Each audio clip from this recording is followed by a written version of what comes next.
This woman has lived for over 15,000 years. Every 100 years, she soaks herself in a primal liquid made from human bodies. After the ritual, her sagging skin instantly becomes tight and smooth, like that of an 18-year-old girl. However, this primal liquid is extremely scarce. A small bottle like this requires the life essence of 100 adult humans to produce. Humans on Earth simply can't afford it, nor do they have the technology to extract it. The only place that possesses this technology is in the farthest reaches of the vast universe, on a planet that has stood for trillions of years. Ebrasax. The technology here is highly advanced. Among the most powerful forces is the Ebrasax dynasty, which controls the distribution rights of the entire galactic system. This is a planet that has just been harvested, and once thriving metropolises have now turned desolate and lifeless. The residents of Ebrasax have extremely long lifespans. Living for tens of thousands of years is common for them. For them, the only scarce resource is the immortality serum cultivated from human beings. Ever since the assassination of the former queen of Ebrasax,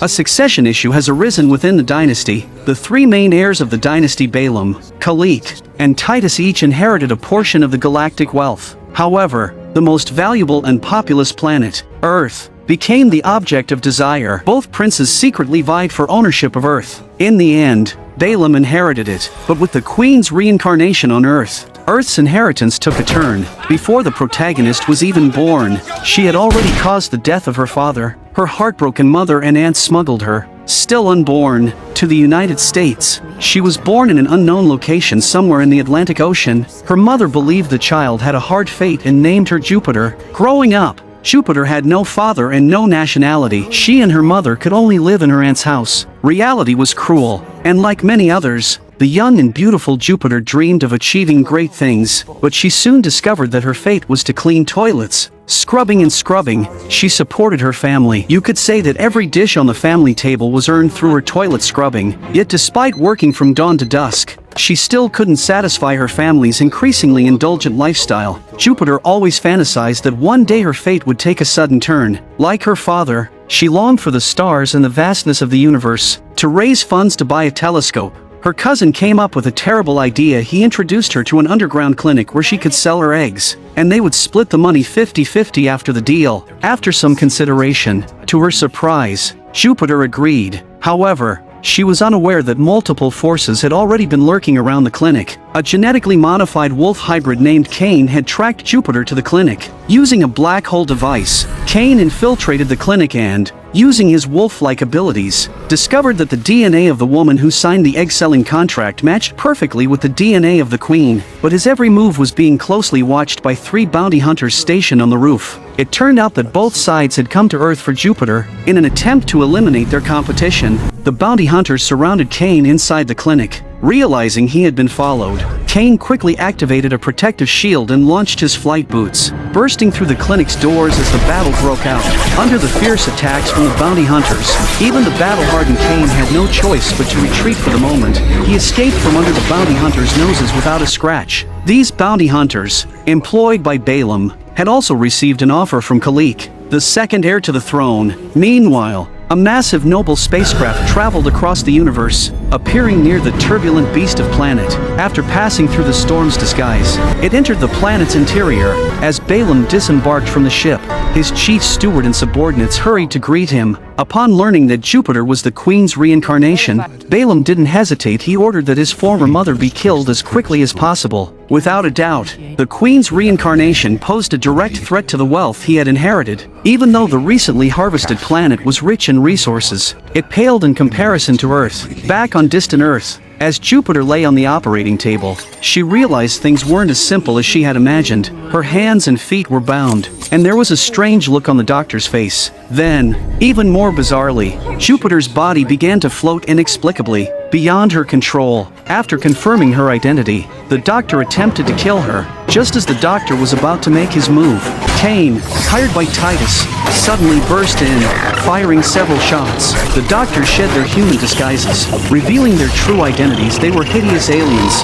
Cain's mission was to protect Jupiter and take her back to Titus' palace. As for these aliens disguised as doctors, they were under orders from Balaam.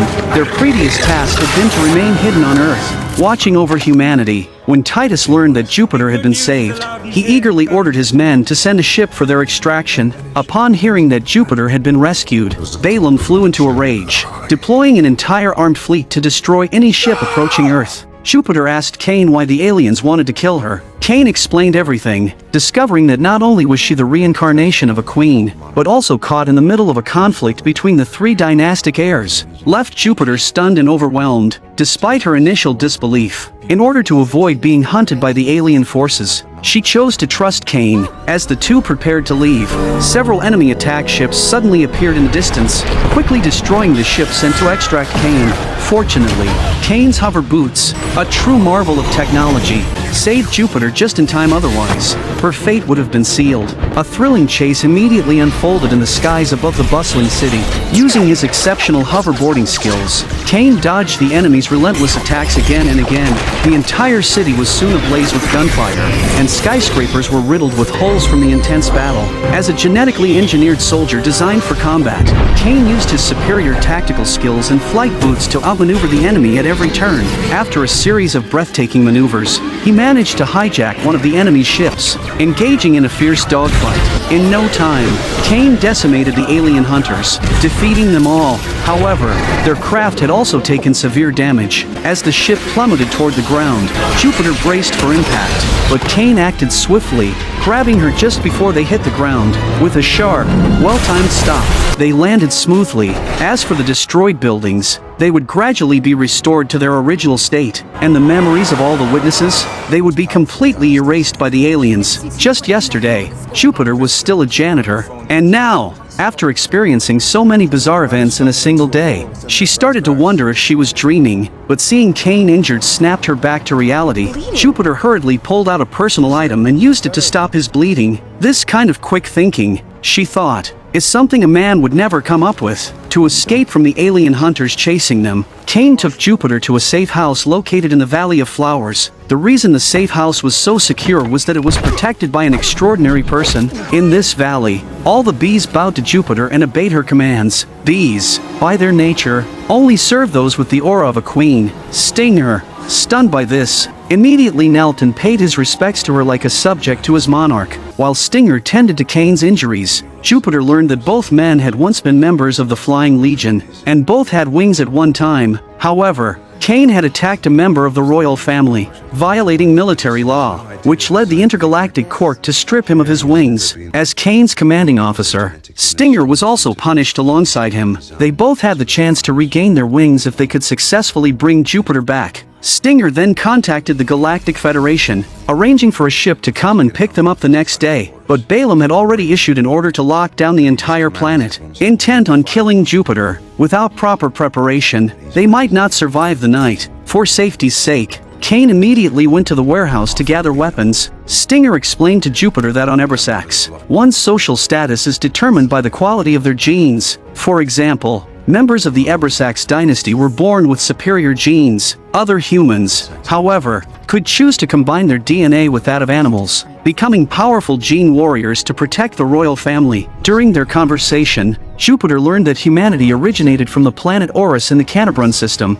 About 1 billion years ago, the Earth was ruled by theropod dinosaurs. To ensure that human civilization wouldn't be preyed upon by dinosaurs, the Ebrisax dynasty eradicated all the dinosaurs on Earth. Then, through genetic engineering, they combined the reproductive genes of existing Earth species to rapidly create modern humans. When Earth's population reached a critical mass, that's when they would begin their harvest. Just as Jupiter was puzzling over what harvest meant, the bees in the valley sounded an alarm, indicating danger. Cain sensed something was wrong. Stinger quickly moved to cover Jupiter's escape, leading Cain to hold off the attackers. He raised his gun and unleashed a barrage of fire, but in the next moment, an explosion sent him flying. The bounty hunters and Earth Sentinels had surrounded the house. Stinger, who hadn't been in combat for years, found his fighting skills greatly diminished. He was hit hard by a massive magnetic cannon blast from the enemy, and his fate became uncertain. A swarm of bees, in a desperate attempt to protect Jupiter,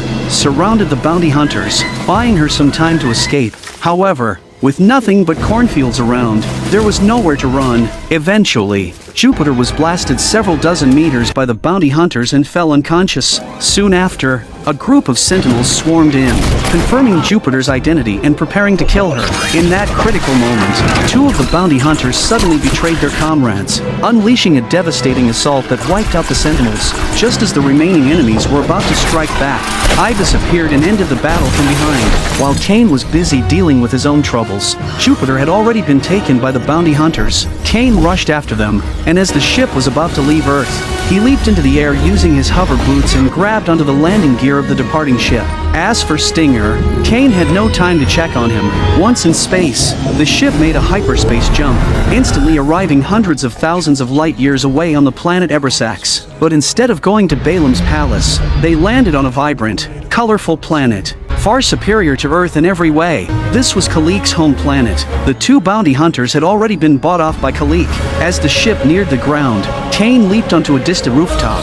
From there, he watched as royal guards handed over a crate of immortality serum as payment for the bounty on Jupiter. When Jupiter finally regained consciousness, she was utterly confused by the sight before her. At that moment, Kalik arrived. Greeting Jupiter warmly, the two of them walked to a brightly lit temple, where a statue stood in the center. Strikingly similar to Jupiter, it was Kalik's mother. Kalik explained that when Ebrisaxians die, their genes reappear on other planets in what they call reincarnation. The former queen had lived for over 90,000 years, and if she hadn't been murdered, she would be approaching 100,000 by now. Kalik herself had already lived for 15,000 years. Hearing this, Jupiter found it hard to believe. To prove it, Kalik demonstrated an incredible piece of technology. Jupiter watched as Kalik's aged body soaked in a special liquid, and after the bath, Kalik emerged rejuvenated, youthful, and radiant. Kalik then explained to Jupiter that in the vast universe, money, minerals, and oil are meaningless.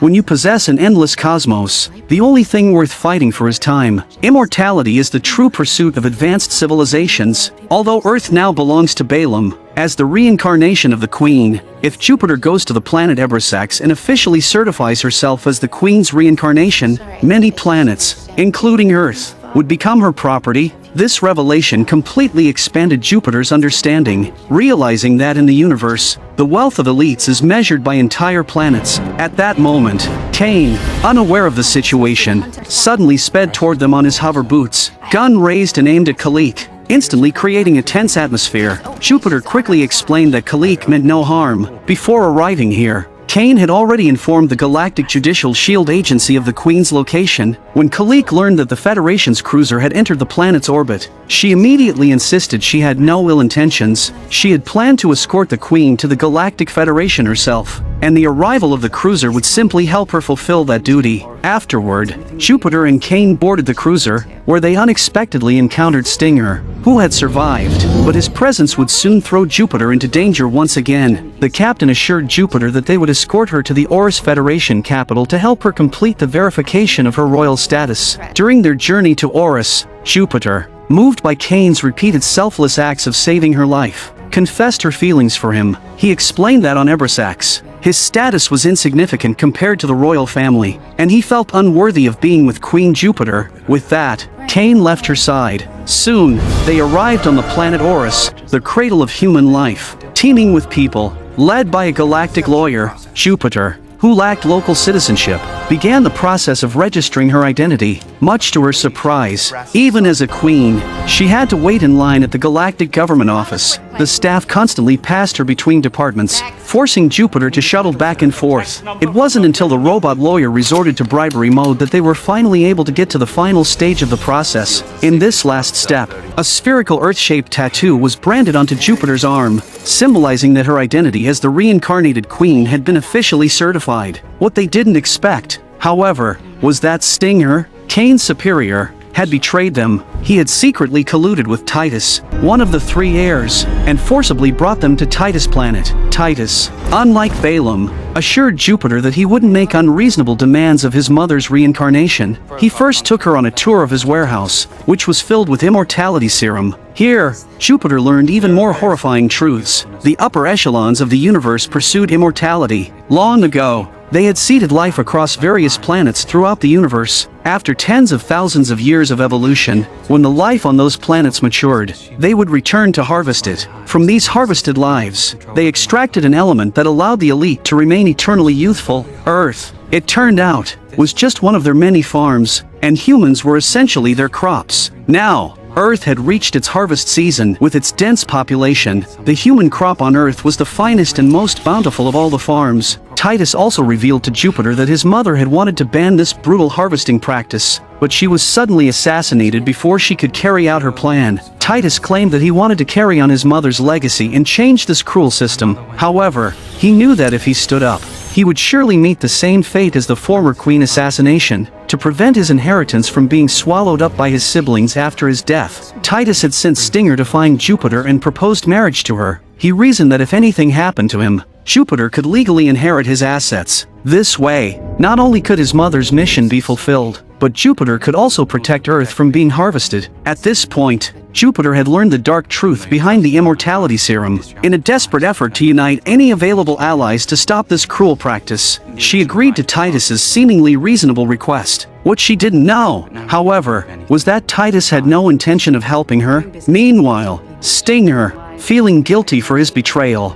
reached out to Titus's crew, giving the Galactic Federation a chance to track Jupiter's location through the signal. But Titus, always shrewd, knew he had to eliminate all obstacles to secure Earth's inheritance. His first target was Kane. At the critical moment, as Kane was thrown from the ship, he kicked an emergency life vest, and the next second he was sucked into a death zone where most people wouldn't survive for more than 2 minutes. In this life or death situation, Kane used his flight boots to break free from his handcuffs just in time. He then struggled to retrieve the life vest he had kicked, and after pulling it open across his chest, the protective layer wrapped around him like a magnet, saving his life. However, the oxygen in the vest would only last for 38 minutes, and as time ticked away, Kane began to feel the dizzying effects of oxygen depletion. Just when he was about to give in, imagining himself with Jupiter, a battleship emerged from a black hole behind him. It was the Federation cruiser that had locked onto Kane's location and rescued him in the nick of time. Meanwhile, Titus, confident and oblivious to any threats, began planning his wedding to his reincarnated mother.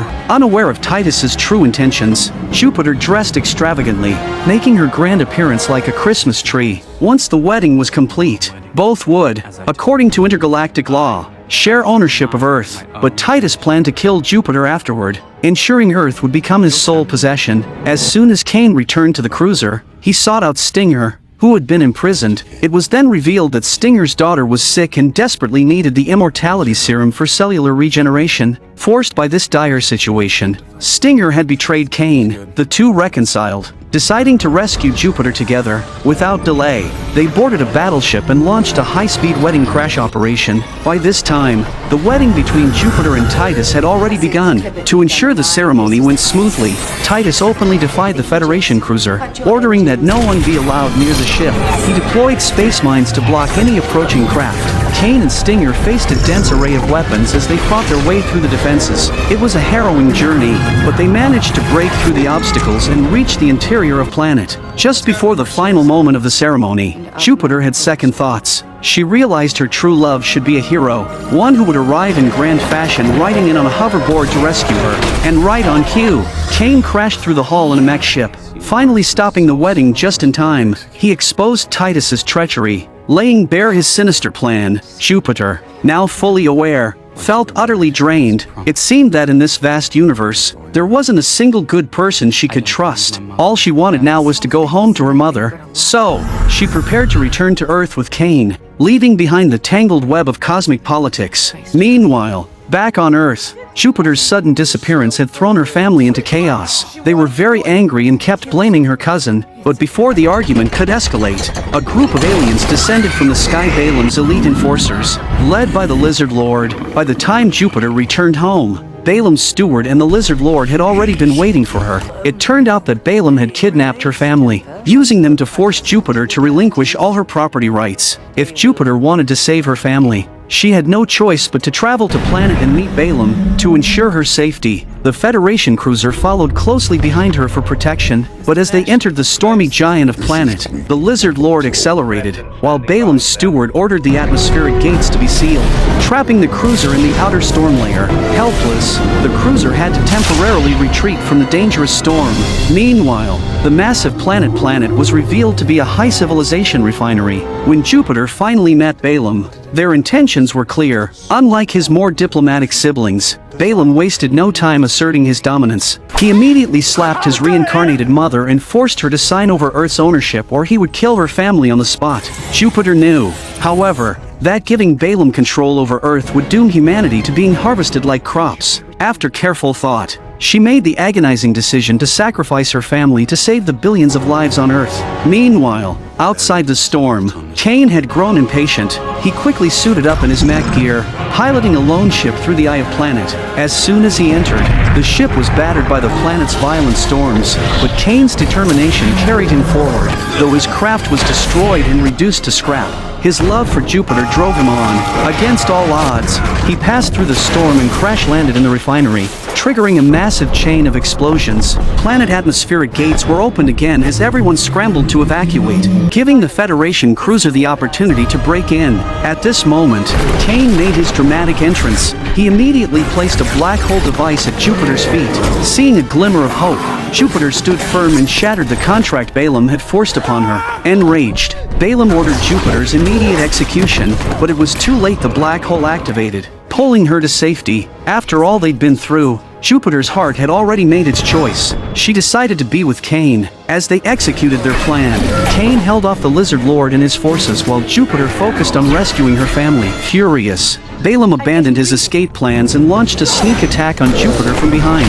But Jupiter was fearless. She shot Balaam in the leg, and just as a deafening explosion rang out, a giant column collapsed, piercing through the platform where they stood. Both Balaam and Jupiter plummeted into the abyss. Cain, desperate to save her, was momentarily caught by the Lizard Lord, who dragged him into the air with a powerful tail. The two engaged in a fierce battle, with both fighters using their greatest skills. It was a clash of titans, with no clear victor. In the heat of the struggle, Cain broke the Lizard Lord's wings, and their fight became a no-holds-barred contest. In a final, desperate move, Cain used the black hole device to defeat the Lizard Lord once and for all. Afterward, Cain quickly contacted the cruiser and safely evacuated Jupiter's family. Meanwhile, Jupiter was still locked in a deadly struggle with Balaam, teetering on the edge of death. At this moment, Balaam revealed the truth. He had been the one who murdered the former queen. Seeing Balaam's smug, unrepentant expression, a furious Jupiter grabbed onto his wounded leg.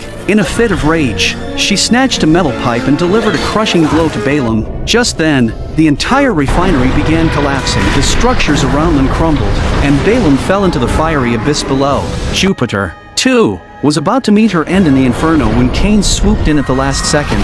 Saving her, they soared back to the cruiser, narrowly escaping the destruction of planet and returning to Earth. Back on Earth, life returned to normal. Jupiter's family had their memories erased, making it seem like the whole ordeal had been nothing but a dream. Jupiter went back to her job as a cleaning lady, and no one knew that she had defied fate and become the queen of the universe. That evening, her family surprised her with the telescope she had always dreamed of, filling her heart with gratitude. But now, as the queen who ruled over the destiny of humanity, Jupiter could go anywhere in the universe she wished. Once everything was settled, Cain and Jupiter shared a heartfelt embrace on the rooftop. Vowing to be each other's guardian angels, Cain's wings had been restored, and he passed his hover boots to Jupiter to enjoy. Together, they soared through the skies, flying joyfully and chasing each other across the earth, spreading their love everywhere. I'm a movie enthusiast. Thanks for watching, and see you next time.